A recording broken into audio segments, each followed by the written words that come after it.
पंजाब केसरी में आप सबका स्वागत है। मैं हूं चंद्रशेखर धरनी। इस वक्त हम मौजूद हैं भोपाल सिंह खत्री जी के पास। हरियाणा कर्मचारी चयन आयोग के अध्यक्ष हैं। इनसे बातचीत करेंगे। कई चीजें ऐसी हैं जो लाभप्रद भी हैं, जैसे कि सोशल मीडिया। वो कई सूचनाएं देने के लिए तो सार्थक भी साबित होता है, लेकिन कहीं ना कहीं उसके नकारात्मक प्रभाव भी देखे जाते हैं। सोशल मीडिया पर जिस प्रकार का प्रचार दुष्प्रचार आजकल चल रहा है, उन सब विषयों पर खुलकर चर्चा करेंगे। खत्री साहब से सबसे पहले सर आपका स्वागत है पंजाब केसरी में। बहुत बहुत धन्यवाद। आपसे भी दर्शकों को नमस्कार मेरा।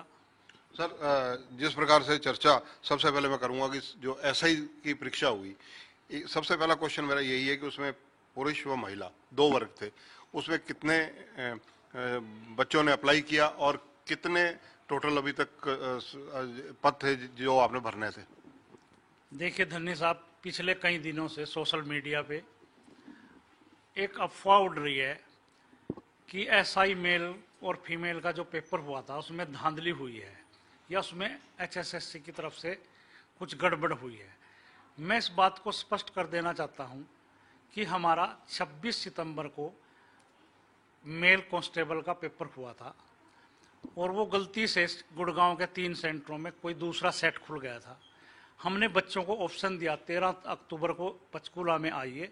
अगर कोई ये सोचता है कि मेरा क्वेश्चन मेरे पास सेट गलत खुल गया था और वो डिफ़िकल्ट था दूसरे सेट से जो हरियाणा में हुआ पेपर, तो 13 तारीख को हमने 580 बच्चे बुलाए, जिनमें से 350 बच्चों ने 350 बच्चे परीक्षा में बैठे और बाकी ने ये मान लिया कि जो हमने सेट पहले दिया था हमारा वही मान लिया जाए।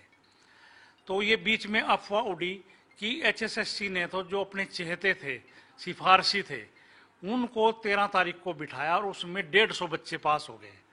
मगर हमने इंटरनल अपना रिजल्ट देखा तो ये बात बिल्कुल अफवाह साबित हुई और ये सिर्फ मनगढ़ंत बातें हुई। और ये जो लोग असफल हो गए थे या कुछ कोचिंग सेंटर वाले या कुछ यूट्यूबर्स अपने लाइक्स बनाने के लिए ये कोई अफवाहें फैला रहे हैं, तो मैं आपको बता देना चाहता हूँ, पूरी पब्लिक सार्वजनिक रूप से बता रहा हूँ कि जो हमारा 13 अक्टूबर को पेपर हुआ उसमें हमारे सिर्फ 10 बच्चे ऐसे हैं, 10 कैंडिडेट ऐसे हैं जिनके 60 से अधिक अंक हैं। और जो 26 तारीख को पेपर हुआ था पूरे हरियाणा में, जिसको हम मेन पेपर कह सकते हैं, उसमें 60 से अधिक अंक वाले कैंडिडेटों की संख्या वो 750 है।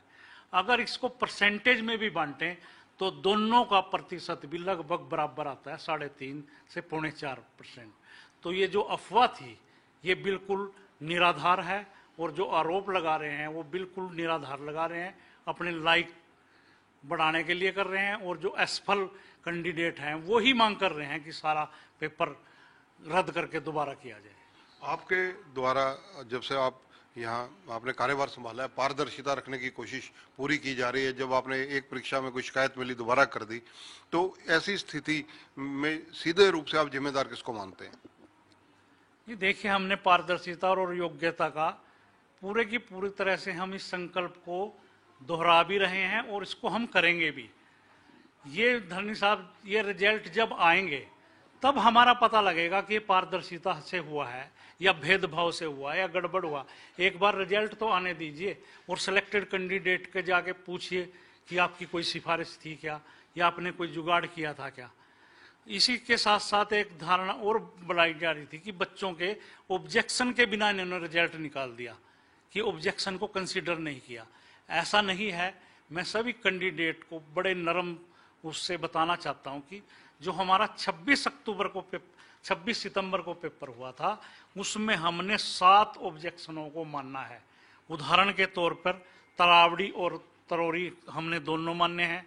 जो विज साहब से और मेरे से संबंधित क्वेश्चन था उसके मार्क्स हमने सब बच्चों को दिए हैं।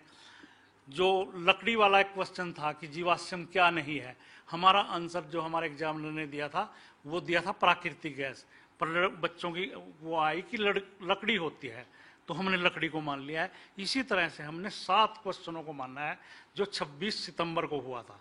और 13 तारीख को जो 13 अक्टूबर को हमारा पेपर हुआ उसमें भी हमने 3 ऑब्जेक्शन को मानना है।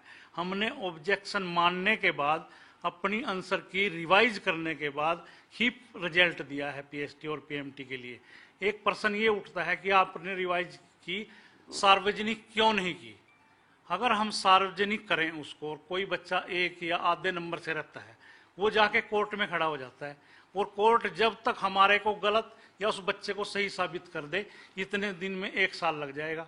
तो हम नहीं चाहते कि रिजल्ट डिले हो, हम ये चाहते हैं कि सारे रिजल्ट जो है वो स्पीड से निकलें। एक चीज और मैं आपसे इस बारे में पूछना चाहूंगा, बातों में बात निकलती है कि जो ये प्रश्न पत्र बनते हैं, ये प्रश्न पत्रों में आपसे संबंधित सवाल, अनिल विज जो गृह मंत्री हैं, स्वास्थ्य मंत्री हैं, उनसे संबंधित सवाल, इस तरह के व्यक्तिगत सवालों को क्यों अहमियत दी जाती है? ऐसा है कि कई बार एग्जामिनर से गलती हो जाती है, और उसने अपनी गलती भी मानी है, और हमने उस एग्जामिनर को उस ब्लैक लिस्ट भी कर दिया है कि हम अपने एग्रीमेंट में आपसे ये कहा था कि कोई भी क्वेश्चन आप व्यक्तिगत, जाति और धर्म से संबंधित नहीं पूछेंगे। जो क्वेश्चन बेहुदा लगे ऐसा क्वेश्चन नहीं पूछेंगे, जिससे किसी की भावनाओं को ठेस पहुंचे तो ऐसा क्वेश्चन नहीं पूछेंगे। उसके बाद भी उसने पूछ लिया, हमने उसको दुरुस्त किया है और उस एग्जामिनर को हमने ब्लैक लिस्ट किया है। इसमें जो आपके कहने की भावना है, तो हम प्रूफ रीडिंग तो करते नहीं कि एग्जाम क्या आएगा। फिर भी हमने एक एक्सपर्ट की वो बनाई है टीम अब, कि वो प्रश्न पत्र तो नहीं देखे, पर वो उसका प्रश्न बैंक जरूर देखे जहां से वो प्रश्न उठाएगा। ये नहीं बताए कि इस शिफ्ट के में ये क्वेश्चन है, ये हैं, इतने हैं। अगर उसने 50,000 क्वेश्चन है तो हम उन 50,000 क्वेश्चनों को रीड करेंगे, ना कि पेपर को। अगर उन 50,000 क्वेश्चन में कोई आपत्तिजनक हमारे को लगता है तो हम उसको कहेंगे इसको हटा दो आप। खत्री जी, जिस प्रकार से ये एसआई की परीक्षाएं हैं, पुरुष व महिलाओं में कितने यहाँ वैकेंसीज थी और कितने पार्टिसिपेंट रहे? जो मेल इंस्पेक्टर थे पुलिस के, उसमें 1,58,000 लोगों ने अप्लाई किया था, और वो 1,07,000 के करीब उन्होंने परीक्षा दी है। इसी तरह जो फीमेल एसआई था, उसमें लगभग 56,000 जो हमारी बेटियां बहनें हैं उन्होंने अप्लाई किया था, और लगभग 42,000 कैंडिडेट जो है वो परीक्षा देने आए हैं। ये जो मेल की पोस्ट हैं, जो पद हैं, वो 400 हैं, और जो फीमेल की है, जो महिलाओं की है, वो 65 पोस्ट हैं। आपसे एक जानकारी और लेनी चाहूंगा, क्योंकि यूट्यूब और सोशल मीडिया जहां एक तरफ लाभप्रद है वहां नुकसानदायक तो है ही है। जैसा कि आपने अभी बताया, लाभप्रद इस नाते है कि कुछ बच्चे क्वेरीज खड़ी करते हैं, वो क्वेरीज आपसे पूछनी चाहूंगा जो सोशल मीडिया के माध्यम से है, कि आपकी बहुत लंबा समय होता जा रहा है कि एडवर्टाइजमेंट आपने की हुई है HSIDC के सहायक प्रबंधक की इंफ्रास्ट्रक्चर में, और इसके अलावा इलेक्शन नायब तहसीलदार है, इलेक्शन कानूगो है। ये परीक्षाएं आखिर कब ली जाएंगी? ये बच्चों का इंतजार कब खत्म होगा? देखिए धन्नी जी, जब से हमारा आयोग बना है, हमने लगभग 65 कैटेगरी के एग्जाम लिए हैं, 65 कैटेगरी के। और हमारी कोई भी संडे और सैटरडे ऐसा नहीं है जिस दिन हम परीक्षा ना लेते हों किसी ना किसी पद के लिए। तो अब भी हमारा 14 नवंबर का एग्ज़ाम है, और 14 के बाद हमारा 17, 18, 19 दिसंबर को है। तो ऐसा कोई छुट्टी नहीं है गजटेड जिसमें हम परीक्षा ना ले रहे हों। हम सिर्फ उस दिन को टालते हैं जिसमें हमारा HPSC के साथ, UPSC के साथ या SSC के साथ कोई क्लैश हो डेट्स में। जैसे अब 13 तारीख को हमने अपना कैंसिल किया क्योंकि जुडिशरी का पेपर हो रहा है उस दिन। तो हमने सारा शेड्यूल दिसंबर तक का बना दिया 31। जिन पोस्टों का आपने जिक्र किया है, ये हम जनवरी फरवरी में ये परीक्षाएं लेनी शुरू कर देंगे, और मेरा पूरा विश्वास है कि फरवरी अंत तक जो भी विज्ञापित पद हैं उन सब की परीक्षा ले चुके होंगे। 31 मार्च 2022 तक कितनी भर्तियां आप कर देंगे आज की डेट से? जो हमने संकल्प लिया है, अगर सब कुछ ठीक ठाक रहता है, कोई केस कोर्ट में नहीं जाता या कोई बड़ी कोई वो ना आए, तो हमारा टारगेट है कि हम 25,000 पदों को भरने जा रहे हैं 31 मार्च 2022 तक। इसके अलावा अगर बात की जाए, हाल ही में CM साहब ने नॉर्मलाइजेशन एक शब्द कहा है। आम भाषा में, सरल भाषा में लोगों को समझाने के लिए, विद्यार्थियों को समझाने के लिए आप नॉर्मलाइजेशन की व्याख्या कैसे करेंगे? ऐसा है, नॉर्मलाइजेशन एक फार्मूला है और वो सॉफ्टवेयर में फिट होता है। उसमें परसेंटेज निकाली जाती है। जहाँ तक कि अफवाह उड़ती है कि उस बच्चे के नंबर कम कर दिए, उसके ज़्यादा कर दिए, नॉर्मलाइजेशन में बच्चों को किसी को फायदा तो जरूर होता होगा मगर किसी को नुकसान नहीं होता।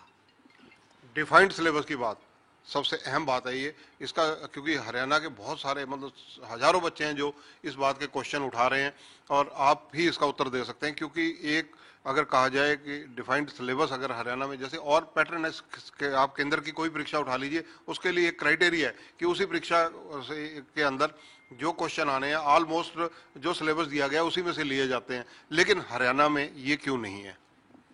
बिल्कुल आपका जो प्रश्न है वो वाजिब है और ये कैंडिडेट्स की भी मांग है, जनता की भी मांग है। पर हमारी मजबूरी ये है, कई बार बच्चे भी कमेंट करके कहते हैं कि एचएसएससी में क्या अनपढ़ लोग लगे हुए हैं। हम आपको और उनको ये बताना चाहते हैं कि हम जो क्राइटेरिया क्वालिफिकेशन है वो उस डिपार्टमेंट की फॉलो करते हैं जिस डिपार्टमेंट की वो भर्ती होती है। और सभी डिपार्टमेंट्स का सिलेबस जो है ना वो आज तक हरियाणा में अलग अलग है। पुलिस के अलग रूल्स हैं, बिजली बोर्ड के अलग रूल्स हैं, एजुकेशन के अलग रूल हैं।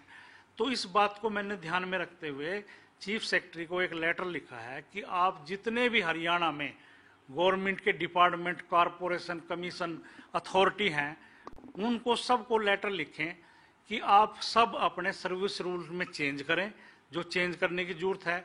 और लगभग 75% जो सिलेबस है वो तो कम से कम एक जैसा करें। 25% आप अपना कर लें, जैसे कोई रिवलेंट सब्जेक्ट का है, एजुकेशन वाले कहेंगे कि केमिस्ट्री का ये है, फिजिक्स का ये है, संस्कृत का ये है, बिजली बोर्ड का कहेगा एएलएम का ये है, जेई का ये है। वो जो टेक्निकल जो है सिलेबस या रिवलेंट सब्जेक्ट का है वो 25% हो और 75% जो सिलेबस है वो सब डिपार्टमेंट्स का एक जैसा हो और बच्चों को हम डिस्प्ले करके ये बताएं कि हमारा सिलेबस और ये पैटर्न एक है। तो मैंने चीफ सेक्रेटरी साहब को लेटर लिखा है। खत्री साहब, अब मेरे ख्याल से जहाँ तक मेरी जानकारी, आपने 8 या 9 एमए की हुई है। हरियाणा के अंदर बहुत ज़्यादा सुशिक्षित लोगों में आप का नाम शुमार है। हरियाणा के बच्चे आपसे बहुत उम्मीदें लगाकर देखते हैं, क्योंकि बहुत ज़्यादा सुशिक्षित व्यक्ति इस पद पर आपके बराबर की एजुकेशन का अभी तक इस पद पर नहीं बैठे हैं। बैठे हैं, सारे योग्य थे, मैं उनकी योग्यता पर सवाल नहीं उठा रहा, लेकिन हरियाणा का जनरल नॉलेज, हरियाणा का अगर पूछा जाए कि सामान्य ज्ञान, हरियाणा का, जैसे आप हिमाचल देखिए ना जी, 50% या 40% क्राइटेरिया है। राजस्थान में देखिए 30-40% क्राइटेरिया है। पंजाब में देखिए जनरल नॉलेज के क्वेश्चन पूछे जाते हैं अपने स्टेट के, तो हमारी स्टेट में ये क्यों नहीं लागू? देखिए ऐसा है, ये सिर्फ पुलिस की जो रिक्रूटमेंट है उसमें लागू नहीं है कि हरियाणा के 25% पूछे जाएंगे। बाकी सभी परीक्षाओं में हरियाणा से संबंधित 25 क्वेश्चन या 25% क्वेश्चन पूछे जाते हैं। दर्शक जी देखिए, बच्चों की एक समस्या का, क्योंकि ये क्वेश्चन हमें यूट्यूब और फेसबुक जो पंजाब केसरी देखते हैं वो लगातार क्वेश्चन उठाते हैं, इसलिए बात होती है। तो अगला क्वेश्चन मेरा ये रहेगा कि कॉमन एंट्रेंस टेस्ट आपका एमओयू साइन हुआ या नहीं हुआ? इसी हफ्ते में हमारा जो है एनटीए के साथ एमओयू हो जाएगा और हम उनको वर्क ऑर्डर भी दे देंगे। वर्क ऑर्डर और एमओयू जो एग्रीमेंट है होने के बाद एनटीए हमारे को ये बताएगा कि हम परीक्षाएं कब कराने जा रहे हैं, दिसंबर में कराएंगे, जनवरी में कराएंगे, फरवरी में कराएंगे। ये एग्रीमेंट जिसकी आप बात कर रहे हैं ये इसी हफ्ते में हो जाएगा। धन्यवाद। तो ये है भोपाल सिंह खदरी, चेयरमैन है हरियाणा कर्मचारी चयन आयोग के। हरियाणा के बच्चों के लिए कुछ अच्छी खबरें इनसे डिस्कशन में निकल कर आई हैं। सबसे पहली बात ये कि पुलिस की भर्ती को छोड़कर बाकी परीक्षाओं में 25% सामान्य ज्ञान के प्रश्न अवश्य हरियाणा से रिलेटेड कंटिन्यूटी में रहेंगे और आते रहेंगे। और दूसरी बात, जो सोशल मीडिया पर जिस प्रकार से दुष्प्रचार हो रहा है, खाली सोशल मीडिया का दुरुपयोग नहीं होना चाहिए, सोशल मीडिया पर पॉजिटिव चीजें भी आनी चाहिए। सरकार का और कर्मचारी चयन आयोग का विशेष रूप से जो पारदर्शिता का रवैया है वो पहुंचाने की कोशिश भोपाल सिंह खदरी ने पंजाब केसरी के एक्सक्लूसिव इंटरव्यू में की है। कैमरामैन संजय सिंह के साथ चंद्रशेखर धरनी, पंजाब केसरी टीवी, पंचकुला।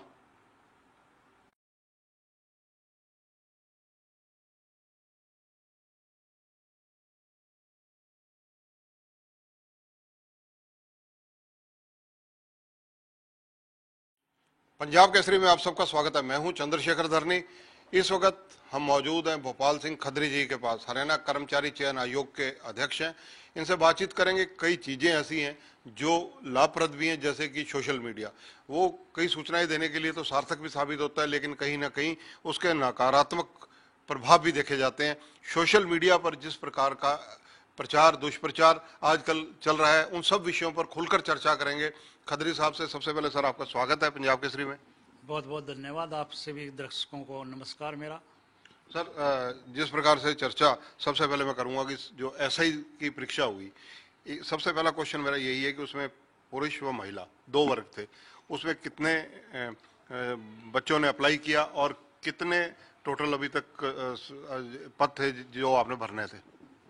देखिए धन्य साहब, पिछले कई दिनों से सोशल मीडिया पे एक अफवाह उड़ रही है कि एसआई मेल और फीमेल का जो पेपर हुआ था उसमें धांधली हुई है या उसमें एचएसएससी की तरफ से कुछ गड़बड़ हुई है। मैं इस बात को स्पष्ट कर देना चाहता हूं कि हमारा 26 सितंबर को मेल कांस्टेबल का पेपर हुआ था और वो गलती से गुड़गांव के 3 सेंटरों में कोई दूसरा सेट खुल गया था। हमने बच्चों को ऑप्शन दिया 13 अक्टूबर को पंचकूला में आइए। अगर कोई ये सोचता है कि मेरा क्वेश्चन मेरे पास सेट गलत खुल गया था और वो डिफ़िकल्ट था दूसरे सेट से जो हरियाणा में हुआ पेपर, तो 13 तारीख को हमने 580 बच्चे बुलाए, जिनमें से 350 बच्चों ने 350 बच्चे परीक्षा में बैठे और बाकी ने ये मान लिया कि जो हमने सेट पहले दिया था हमारा वही मान लिया जाए। तो ये बीच में अफवाह उड़ी कि एचएसएससी ने तो जो अपने चहेते थे, सिफारशी थे, उनको 13 तारीख को बिठाया और उसमें 150 बच्चे पास हो गए। मगर हमने इंटरनल अपना रिजल्ट देखा तो ये बात बिल्कुल अफवाह साबित हुई और ये सिर्फ मनगढ़ंत बातें हुई। और ये जो लोग असफल हो गए थे या कुछ कोचिंग सेंटर वाले या कुछ यूट्यूबर्स अपने लाइक्स बनाने के लिए ये कोई अफवाहें फैला रहे हैं, तो मैं आपको बता देना चाहता हूँ, पूरी पब्लिक सार्वजनिक रूप से बता रहा हूँ कि जो हमारा 13 अक्टूबर को पेपर हुआ उसमें हमारे सिर्फ 10 बच्चे ऐसे हैं, 10 कैंडिडेट ऐसे हैं जिनके 60 से अधिक अंक हैं। और जो 26 तारीख को पेपर हुआ था पूरे हरियाणा में, जिसको हम मेन पेपर कह सकते हैं, उसमें 60 से अधिक अंक वाले कैंडिडेटों की संख्या वो 750 है। अगर इसको परसेंटेज में भी बांटें तो दोनों का प्रतिशत भी लगभग बराबर आता है, 3.5 से 4.25%। तो ये जो अफवाह थी ये बिल्कुल निराधार है और जो आरोप लगा रहे हैं वो बिल्कुल निराधार लगा रहे हैं, अपने लाइक बढ़ाने के लिए कर रहे हैं। और जो असफल कैंडिडेट हैं वो ही मांग कर रहे हैं कि सारा पेपर रद्द करके दोबारा किया जाए। आपके द्वारा जब से आप यहाँ आपने कार्यभार संभाला है, पारदर्शिता रखने की कोशिश पूरी की जा रही है। जब आपने एक परीक्षा में कोई शिकायत मिली दोबारा कर दी, तो ऐसी स्थिति में सीधे रूप से आप जिम्मेदार किसको मानते हैं? ये देखिए, हमने पारदर्शिता और योग्यता का पूरे की पूरी तरह से हम इस संकल्प को दोहरा भी रहे हैं और इसको हम करेंगे भी। ये धरनी साहब, ये रिजल्ट जब आएंगे तब हमारा पता लगेगा कि पारदर्शिता से हुआ है या भेदभाव से हुआ है या गड़बड़ हुआ। एक बार रिजल्ट तो आने दीजिए और सिलेक्टेड कैंडिडेट के जाके पूछिए कि आपकी कोई सिफारिश थी क्या या आपने कोई जुगाड़ किया था क्या। इसी के साथ साथ एक धारणा और बढ़ाई जा रही थी कि बच्चों के ऑब्जेक्शन के बिना इन्होंने रिजल्ट निकाल दिया, कि ऑब्जेक्शन को कंसीडर नहीं किया। ऐसा नहीं है। मैं सभी कैंडिडेट को बड़े नरम उससे बताना चाहता हूं कि जो हमारा 26 सितंबर को पेपर हुआ था उसमें हमने 7 ऑब्जेक्शनों को मानना है। उदाहरण के तौर पर तरावड़ी और तरोरी हमने दोनों माने हैं। जो विज साहब से और मेरे से संबंधित क्वेश्चन था उसके मार्क्स हमने सब बच्चों को दिए हैं। जो लकड़ी वाला एक क्वेश्चन था कि जीवाश्म क्या नहीं है, हमारा आंसर जो हमारे एग्जामिनर ने दिया था वो दिया था प्राकृतिक गैस, पर बच्चों की वो आई कि लकड़ी होती है, तो हमने लकड़ी को मान लिया है। इसी तरह से हमने 7 क्वेश्चनों को मानना है जो 26 सितंबर को हुआ था। और 13 तारीख को जो 13 अक्टूबर को हमारा पेपर हुआ उसमें भी हमने 3 ऑब्जेक्शन को मानना है। हमने ऑब्जेक्शन मानने के बाद अपनी आंसर की रिवाइज करने के बाद ही रिजल्ट दिया है पीएसटी और पीएमटी के लिए। एक प्रश्न ये उठता है कि आपने रिवाइज की, सार्वजनिक क्यों नहीं की? अगर हम सार्वजनिक करें उसको और कोई बच्चा 1 या आधे नंबर से रहता है, वो जाके कोर्ट में खड़ा हो जाता है और कोर्ट जब तक हमारे को गलत या उस बच्चे को सही साबित कर दे, इतने दिन में 1 साल लग जाएगा। तो हम नहीं चाहते कि रिजल्ट डिले हो, हम ये चाहते हैं कि सारे रिजल्ट जो है वो स्पीड से निकलें। एक चीज और मैं आपसे इस बारे में पूछना चाहूंगा, बातों में बात निकलती है कि जो ये प्रश्न पत्र बनते हैं, ये प्रश्न पत्रों में आपसे संबंधित सवाल, अनिल विज जो गृह मंत्री हैं, स्वास्थ्य मंत्री हैं, उनसे संबंधित सवाल, इस तरह के व्यक्तिगत सवालों को क्यों अहमियत दी जाती है? ऐसा है, ये कई बार एग्जामिनर से गलती हो जाती है और उसने अपनी गलती भी मानी है और हमने उस एग्जामिनर को उस ब्लैक लिस्ट भी कर दिया है कि हम अपने एग्रीमेंट में आपसे ये कहा था कि कोई भी क्वेश्चन आप व्यक्तिगत, जाति और धर्म से संबंधित नहीं पूछेंगे। जो क्वेश्चन बेहुदा लगे ऐसा क्वेश्चन नहीं पूछेंगे, जिससे किसी की भावनाओं को ठेस पहुंचे तो ऐसा क्वेश्चन नहीं पूछेंगे। उसके बाद भी उसने पूछ लिया, हमने उसको दुरुस्त किया है और उस एग्जामिनर को हमने ब्लैक लिस्ट किया है। इसमें जो आपके कहने की भावना है, तो हम प्रूफ रीडिंग तो करते नहीं कि एग्जाम क्या आएगा। फिर भी हमने एक एक्सपर्ट की वो बनाई है टीम अब कि वो प्रश्न पत्र तो नहीं देखे, पर वो उसका प्रश्न बैंक जरूर देखे जहां से वो प्रश्न उठाएगा। ये नहीं बताए कि इस शिफ्ट के में ये क्वेश्चन है, ये हैं, इतने हैं। अगर उसने 50,000 क्वेश्चन है तो हम उन 50,000 क्वेश्चनों को रीड करेंगे, ना कि पेपर को। अगर उन 50,000 क्वेश्चन में कोई आपत्तिजनक हमारे को लगता है तो हम उसको कहेंगे इसको हटा दो आप। खत्री जी, जिस प्रकार से ये एसआई की परीक्षाएं हैं, पुरुष व महिलाओं में कितने यहाँ वैकेंसीज थी और कितने पार्टिसिपेंट रहे? जो मेल इंस्पेक्टर थे पुलिस के, उसमें 1,58,000 लोगों ने अप्लाई किया था और वो 1,07,000 के करीब उन्होंने परीक्षा दी है। इसी तरह जो फीमेल एसआई था, उसमें लगभग 56,000 जो हमारी बेटियां बहनें हैं उन्होंने अप्लाई किया था और लगभग 42,000 कैंडिडेट जो है वो परीक्षा देने आए हैं। ये जो मेल की पोस्ट हैं, जो पद हैं, वो 400 हैं और जो फीमेल की है, जो महिलाओं की है, वो 65 पोस्ट हैं। आपसे एक जानकारी और लेनी चाहूंगा, क्योंकि यूट्यूब और सोशल मीडिया जहां एक तरफ लाभप्रद है वहां नुकसानदायक तो है ही है। जैसा कि आपने अभी बताया, लाभप्रद इस नाते है कि कुछ बच्चे क्वेरीज खड़ी करते हैं, वो क्वेरीज आपसे पूछनी चाहूंगा जो सोशल मीडिया के माध्यम से है कि आपकी बहुत लंबा समय होता जा रहा है कि एडवर्टाइजमेंट आपने की हुई है HSIDC के सहायक प्रबंधक की इंफ्रास्ट्रक्चर में, और इसके अलावा इलेक्शन नायब तहसीलदार है, इलेक्शन कानूगो है। ये परीक्षाएं आखिर कब ली जाएंगी? ये बच्चों का इंतजार कब खत्म होगा? देखिए धन्नी जी, जब से हमारा आयोग बना है, हमने लगभग 65 कैटेगरी के एग्जाम लिए हैं, 65 कैटेगरी के। और हमारी कोई भी संडे और सैटरडे ऐसा नहीं है जिस दिन हम परीक्षा ना लेते हों किसी ना किसी पद के लिए। तो अब भी हमारा 14 नवंबर का एग्ज़ाम है और 14 के बाद हमारा 17, 18, 19 दिसंबर को है। तो ऐसा कोई छुट्टी नहीं है गजटेड जिसमें हम परीक्षा ना ले रहे हों। हम सिर्फ उस दिन को टालते हैं जिसमें हमारा HPSC के साथ, UPSC के साथ या SSC के साथ कोई क्लैश हो डेट्स में। जैसे अब 13 तारीख को हमने अपना कैंसिल किया क्योंकि जुडिशरी का पेपर हो रहा है उस दिन। तो हमने सारा शेड्यूल दिसंबर तक का बना दिया 31। जिन पोस्टों का आपने जिक्र किया है, ये हम जनवरी फरवरी में परीक्षाएं लेनी शुरू कर देंगे और मेरा पूरा विश्वास है कि फरवरी अंत तक जो भी विज्ञापित पद हैं उन सब की परीक्षा ले चुके होंगे। 31 मार्च 2022 तक कितनी भर्तियां आप कर देंगे आज की डेट से? जो हमने संकल्प लिया है, अगर सब कुछ ठीक ठाक रहता है, कोई केस कोर्ट में नहीं जाता या कोई बड़ी कोई वो ना आए, तो हमारा टारगेट है कि हम 25,000 पदों को भरने जा रहे हैं 31 मार्च 2022 तक। इसके अलावा अगर बात की जाए, हाल ही में CM साहब ने नॉर्मलाइजेशन एक शब्द कहा है। आम भाषा में, सरल भाषा में लोगों को समझाने के लिए, विद्यार्थियों को समझाने के लिए आप नॉर्मलाइजेशन की व्याख्या कैसे करेंगे? ऐसा है, नॉर्मलाइजेशन एक फार्मूला है और वो सॉफ्टवेयर में फिट होता है। उसमें परसेंटेज निकाली जाती है।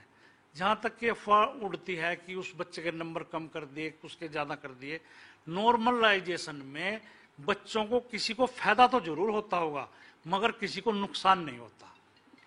डिफाइंड सिलेबस की बात सबसे अहम बात है ये इसका, क्योंकि हरियाणा के बहुत सारे मतलब हजारों बच्चे हैं जो इस बात के क्वेश्चन उठा रहे हैं और आप भी इसका उत्तर दे सकते हैं। क्योंकि एक अगर कहा जाए कि डिफाइंड सिलेबस अगर हरियाणा में, जैसे और पैटर्न है के, आप केंद्र की कोई परीक्षा उठा लीजिए, उसके लिए एक क्राइटेरिया है कि उसी परीक्षा के अंदर जो क्वेश्चन आने हैं ऑलमोस्ट जो सिलेबस दिया गया उसी में से लिए जाते हैं। लेकिन हरियाणा में ये क्यों नहीं है? बिल्कुल आपका जो प्रश्न है वो वाजिब है और ये कैंडिडेट्स की भी मांग है, जनता की भी मांग है। पर हमारी मजबूरी ये है, कई बार बच्चे भी कमेंट करके कहते हैं कि एचएसएससी में क्या अनपढ़ लोग लगे हुए हैं। हम आपको और उनको ये बताना चाहते हैं कि हम जो क्राइटेरिया क्वालिफिकेशन है वो उस डिपार्टमेंट की फॉलो करते हैं जिस डिपार्टमेंट की वो भर्ती होती है। और सभी डिपार्टमेंट्स का सिलेबस जो है ना वो आज तक हरियाणा में अलग अलग है। पुलिस के अलग रूल्स हैं, बिजली बोर्ड के अलग रूल्स हैं, एजुकेशन के अलग रूल हैं। तो इस बात को मैंने ध्यान में रखते हुए चीफ सेक्रेटरी को एक लेटर लिखा है कि आप जितने भी हरियाणा में गवर्नमेंट के डिपार्टमेंट, कॉरपोरेशन, कमीशन, अथॉरिटी हैं, उनको सबको लेटर लिखें कि आप सब अपने सर्विस रूल में चेंज करें, जो चेंज करने की जरूरत है। और लगभग 75% जो सिलेबस है वो तो कम से कम एक जैसा करें। 25% आप अपना कर लें, जैसे कोई रिवलेंट सब्जेक्ट का है, एजुकेशन वाले कहेंगे कि केमिस्ट्री का ये है, फिजिक्स का ये है, संस्कृत का ये है, बिजली बोर्ड का कहेगा एएलएम का ये है, जेई का ये है। वो जो टेक्निकल जो है सिलेबस या रिवलेंट सब्जेक्ट का है वो 25% हो, और 75% जो सिलेबस है वो सब डिपार्टमेंट्स का एक जैसा हो। और बच्चों को हम डिस्प्ले करके ये बताएं कि हमारा सिलेबस और ये पैटर्न एक है। तो मैंने चीफ सेक्रेटरी साहब को लेटर लिखा है। खत्री साहब, अब मेरे ख्याल से जहाँ तक मेरी जानकारी, आपने 8 या 9 एमए की हुई है। हरियाणा के अंदर बहुत ज़्यादा सुशिक्षित लोगों में आप का नाम शुमार है। हरियाणा के बच्चे आपसे बहुत उम्मीदें लगाकर देखते हैं, क्योंकि बहुत ज़्यादा सुशिक्षित व्यक्ति इस पद पर आपके बराबर की एजुकेशन का अभी तक इस पद पर नहीं बैठे हैं। बैठे हैं, सारे योग्य थे, मैं उनकी योग्यता पर सवाल नहीं उठा रहा। लेकिन हरियाणा का जनरल नॉलेज, हरियाणा का अगर पूछा जाए कि सामान्य ज्ञान, हरियाणा का, जैसे आप हिमाचल देखिए ना जी, 50% या 40% क्राइटेरिया है। राजस्थान में देखिए 30-40% क्राइटेरिया है। पंजाब में देखिए जनरल नॉलेज के क्वेश्चन पूछे जाते हैं अपने स्टेट के। तो हमारी स्टेट में ये क्यों नहीं लागू? देखिए ऐसा है, ये सिर्फ पुलिस की जो रिक्रूटमेंट है उसमें लागू नहीं है कि हरियाणा के 25% पूछे जाएंगे। बाकी सभी परीक्षाओं में हरियाणा से संबंधित 25 क्वेश्चन या 25% क्वेश्चन पूछे जाते हैं दर्जी जी। देखिए, बच्चों की एक समस्या का, क्योंकि ये क्वेश्चन हमें यूट्यूब और फेसबुक जो पंजाब केसरी देखते हैं वो लगातार क्वेश्चन उठाते हैं, इसलिए बात होती है। तो अगला क्वेश्चन मेरा ये रहेगा कि कॉमन एंट्रेंस टेस्ट आपका एमओयू साइन हुआ या नहीं हुआ? इसी हफ्ते में हमारा जो है एनटीए के साथ एमओयू हो जाएगा और हम उनको वर्क ऑर्डर भी दे देंगे। वर्क ऑर्डर और एमओयू जो एग्रीमेंट है होने के बाद एनटीए हमारे को ये बताएगा कि हम परीक्षाएं कब कराने जा रहे हैं। दिसंबर में कराएंगे, जनवरी में कराएंगे, फरवरी में कराएंगे। ये एग्रीमेंट जिसकी आप बात कर रहे हैं ये इसी हफ्ते में हो जाएगा। धन्यवाद। तो ये हैं भोपाल सिंह खत्री, चेयरमैन है हरियाणा कर्मचारी चयन आयोग के। हरियाणा के बच्चों के लिए कुछ अच्छी खबरें इनसे डिस्कशन में निकल कर आई हैं। सबसे पहली बात ये कि पुलिस की भर्ती को छोड़कर बाकी परीक्षाओं में 25% सामान्य ज्ञान के प्रश्न अवश्य हरियाणा से रिलेटेड कंटिन्यूटी में रहेंगे और आते रहेंगे। और दूसरी बात, जो सोशल मीडिया पर जिस प्रकार से दुष्प्रचार हो रहा है, खाली सोशल मीडिया का दुरुपयोग नहीं होना चाहिए, सोशल मीडिया पर पॉजिटिव चीजें भी आनी चाहिए। सरकार का और कर्मचारी चयन आयोग का विशेष रूप से जो पारदर्शिता का रवैया है वो पहुंचाने की कोशिश भोपाल सिंह खत्री ने पंजाब केसरी के एक्सक्लूसिव इंटरव्यू में की है। कैमरामैन संजय सिंह के साथ चंद्रशेखर धरनी।